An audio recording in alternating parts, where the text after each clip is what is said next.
Welcome to another episode of Sitar Gurukul. I hope everyone's doing well, and I really hope that on the last class that we showed gamak, that you have been successfully able to figure out how that gamak system works. Today's episode is a continuation of that episode, where we include gamaks in the only sargam that we have learned, which is the simple sare gama pa dha ni sa sa ni tha pa ma ma re sa. So in one of these chapters, I have told you that you can start taking two fret meers starting from dhani sa and sani tha.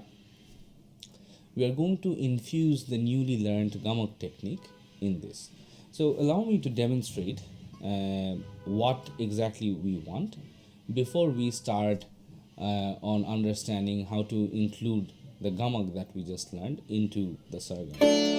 So when you are playing the straight way of using meers on sargam, it's going to sound something like.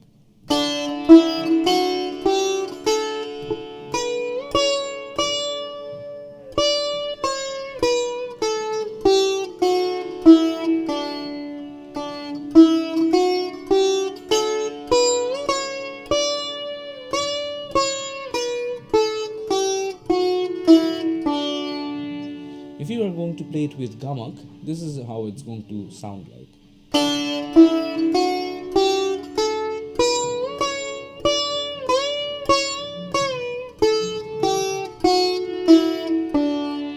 As I play it faster, the effect is going to appear more and more. So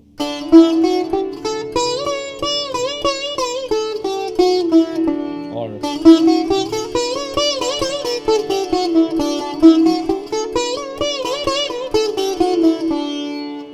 so now I'm going to show you how you can include the newly learned gamak into the dhanisa of the sargam. This can be rather difficult to find out exactly what I'm doing and where, but I'll give it a try anyways. And as always, I would always ask you to write back to me if you think anything is difficult or you need guidance on anything at all.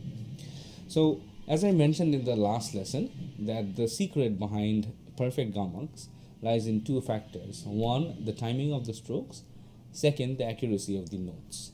So by this time, I'm hoping that you have already have a mental map drawn of the two frets meers from every fret from sa to sa. So if you have already done that, then it's going to be relatively easier for you because that will take care of one of the factors of playing gamak. If you haven't, then I suggest that you go back and at least take the two fret meer practice into a satisfactory level. So let's cut down only in this area, pa dha ni sa and sa ni tha pa.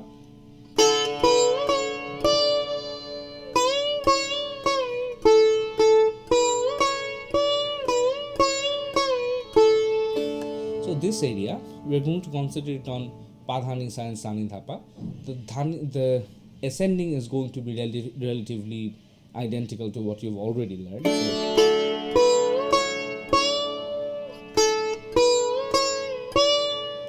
But here, what we want to hear is pa dha ni, and then you come back to dha and then play sa. So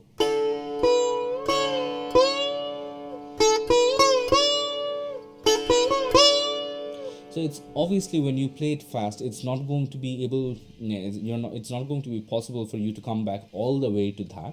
So we don't want a dha actually. We just want an essence of the knee going back to dha and then coming back. So it's just a slight movement where you play an imperfect knee from a perfect knee. What do I mean by that?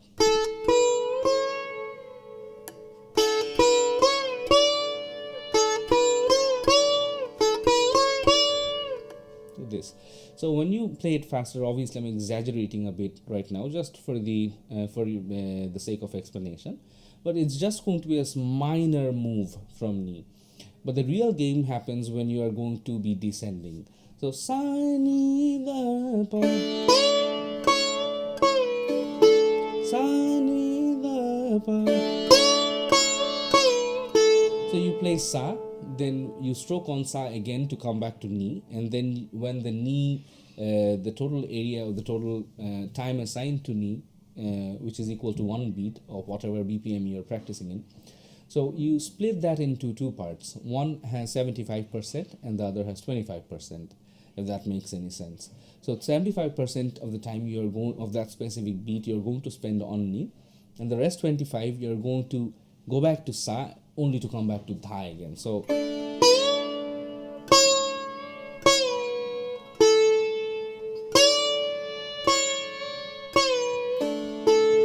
I'm gradually going to pick up some speed.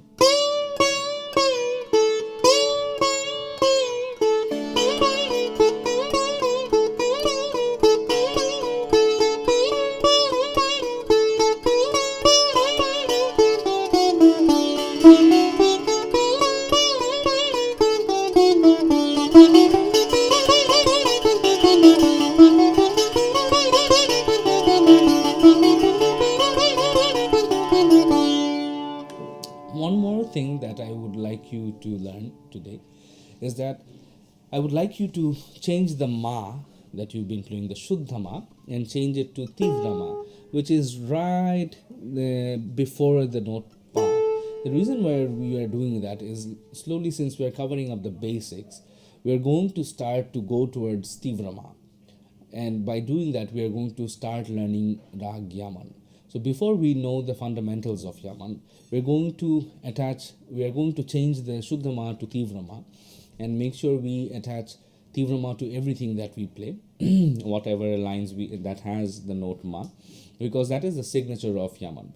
But more on that later. So one more demonstration of playing the same sargam, but this time designed in Yaman. So this is what we were playing. Now we are going to play. So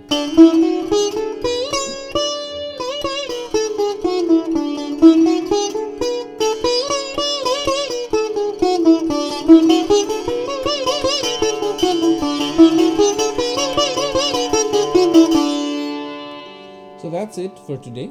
We have just learned how to attach the newly learned gamak into the only sargam we have. Slowly we are going to keep adding more thans, more sargams, more lines and more gamaks, and eventually we are going to reach the intermediate stage. That's it for today. See you on the next class. Thank you. Bye bye.